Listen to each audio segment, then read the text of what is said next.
What is the biggest secret you've ever kept from your family? So, my brother and I saw aliens as a kid and we were super intrigued by the flamethrowers. In a feat of idiotic 13-year-old brilliance, we determined that a super soaker filled with Aquanet with a butane lighter strapped to the front might actually work the same. To our utter shock, it did. Shot 20-foot streams of sticky flame. We were just overjoyed. Until said sticky flame hit the side of the house and caught it on fire. Oh shit. So we race over and between my shirt and the hose get it out, but there's a large dark spot on the side of the house. So we disassemble and clean out the flamethrower and mum's the word. 30 years later, we're eating dinner over at the folks, and Dad remarks they've painted the house and finally got rid of that weird dark spot. Much stealthy chortling ensued. Honestly, how do kids survive childhood? We're all idiots. I secretly went backpacking in Europe for 4 weeks. Due to the 8-hour time difference, when Mum called, it would be the middle of the night for me. I would pretend to be as awake as I could while taking the call. Fun times. I gave $10,000 to a woman overseas I met online so she could leave Egypt and study in Germany, despite being pretty broke at the time. She did actually go study in Germany and I met her there. A few years later she paid me back. And yes, there was a bit of romance at one point, long after the loan, but it didn't last long. I should also mention we are the same age. We're still close.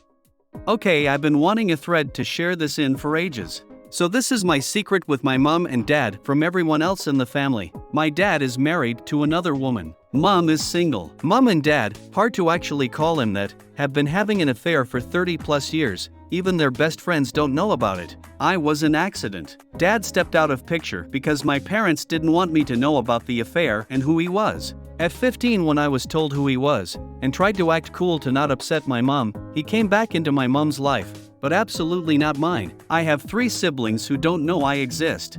2 brothers and a sister. They have the most amazing life, 2-parent income, holidays, all the things I wanted as a kid in a family of 3 with a single mom. I went to high school with my brother. I'm mid-20s now. I still want to meet them. I just can't be the one to break the secret and crush 2 families. Edit, y'all are so great, I feel so validated because I spent most of my life thinking this was normal and I needed to not be upset. I am doing fine. I occasionally lose my shit and send aggressive emails, but I'm still hoping, years on, that it will be found out some other way and I won't be the scapegoat goat. Sounds very similar to my experience, except it was apparently a second cousin, and when I dug into that relation stuff got spicy. Being such a close match and living on a different continent, I was like, what? Who is this? I know all my second cousins and don't recognize this name. I ended up asking family members if they knew anything about this person, and the story came back that they are my third cousin, my grandfather's cousin's grandson. According to 23andMe, they were a second cousin with an unusually high match. This person shares 5% of their DNA with me when a second cousin should only share 3% and a third cousin, what they actually should be, should only share 0.8% DNA. So this apparent third cousin who should share 0.8% of my DNA was listed as a second cousin who shares 5% of my DNA. As far as I know, these percentages don't miss. They can't always pick the right type of relationship, but the raw numbers are deadly accurate. Needless to say, this was a mystery and I was fascinated. This individual was 6.25x more related to me than they should be.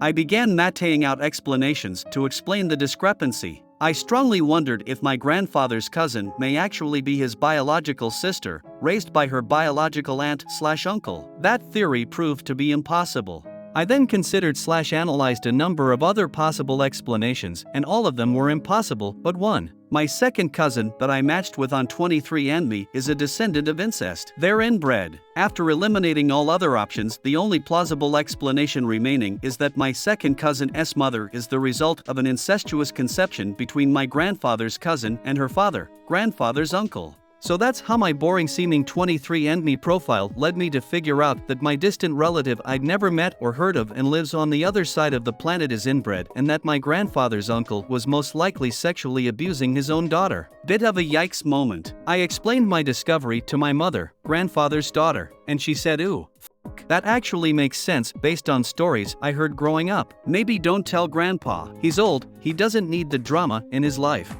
When I was a kid, I dropped the rake while working in the yard and the handle landed in dog poop. Instead of cleaning it off, I used duct tape to seal off the poop from the outside world. It ended up being used for almost 10 years after that, and I always thought about that rake's dirty secret. The secret was poop.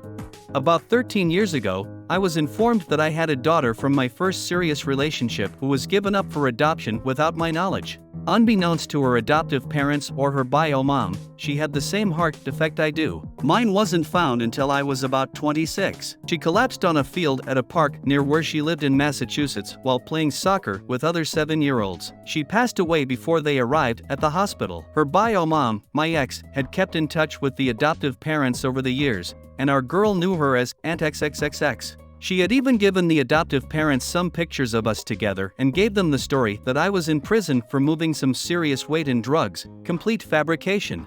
After our girl's death, my ex reached out, feeling guilty. I was able to get in touch with the adoptive parents. They were nice, middle-class people who loved her intensely and gave her everything a kid needed to flourish. I'm glad she had people who loved and cared for her the way every child deserved. I'm glad the particular mystery of why my ex disappeared one day without a word was finally solved. But I was absolutely distraught that I wasn't given a chance to be a father. She never got to meet her grandparents, who would have adored her, particularly my mom, who she looked so much like. I never told my folks because I didn't want to break their hearts and know how badly mine was broken. 13 years later, I stand by that decision. They deserve to know. But both are in poor health, and I still can't bring myself to put it on them. My girl would be turning 21 this July. The only reason I hope that there is an afterlife is so I can meet her. Edit: I always thought that if I ever got a Reddit award, it would be for a pithy comment, not a personal tragedy. Thank you, kind Redditors. I'll pass it on to someone in the future. Edit 2, really, I can't thank you all enough for your kind words and responses. Further proof that people are frequently just as good as they are bad. I wish you all well.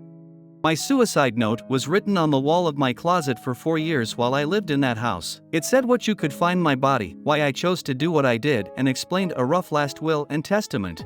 When I moved out, my folks, who owned the home I lived in, never found it. I'm way happier now than I've ever been, and when I took everything out of my closet and I found it again, I broke down crying. I grabbed some matching paint, painted over it, and was able to finally reconcile with the pain that I had felt for the past 8 years. To this day, they don't know. Edit: thanks for all the positive messages, everybody. A secret from my grandparents who I adored. They were actually my great aunt and uncle, having raised my mother from the age of 2. Her mother had passed away and her father was an alcoholic, who ended up enlisting and going to war during World War II. I had a habit of looking through my parents' wedding album when I was very young. I loved the dresses, etc. At the back of the book was their marriage license, and I saw when I was about 11 that my mother's last name was not the same as my grandparents' last name. I asked her and she told me they were not her biological parents. I never told them I knew because I didn't want them to feel less than my grandparents, which they absolutely were. By this time my biological grandfather had passed. They were always Nana and Grandpa to me, and they were amazing grandparents. Growing up, our house was never clean and tidy. It wasn't disgusting or hoarder-like. We cleaned and vacuumed, but we also had a lot of shit just stacked in corners and on shelves that after a while, that was where those things belonged.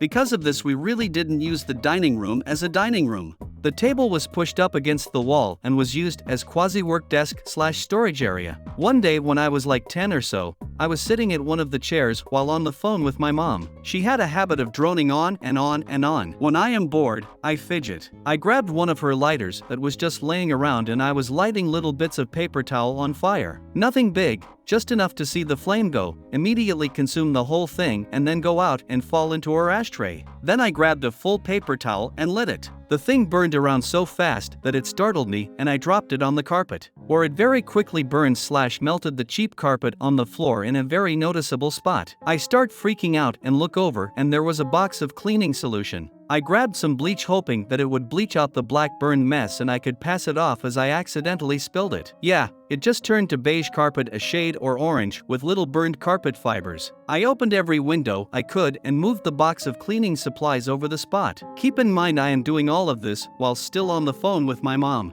I braced for the next week or so for someone to find it and eventually come to the conclusion that it was me. No one came across it for months, and when they did, it was all just assumed that one of the chemicals leaked out and did it. This was a long time ago, but I pretended to graduate from college after 4 years of my family paying for it. The last semester of my senior year, I was told that because of an incomplete my sophomore year, I wouldn't be graduating. When I promised to retake that class over the summer, they allowed me to march with my classmates in a cap and gown. Instead of telling my family the truth, I just went ahead with it. The whole family came, big party, etc. Of course, I did not take the class that summer. That hung over my head for 20 plus years when, after getting sober, I completed my degree by working with the college and taking a local class.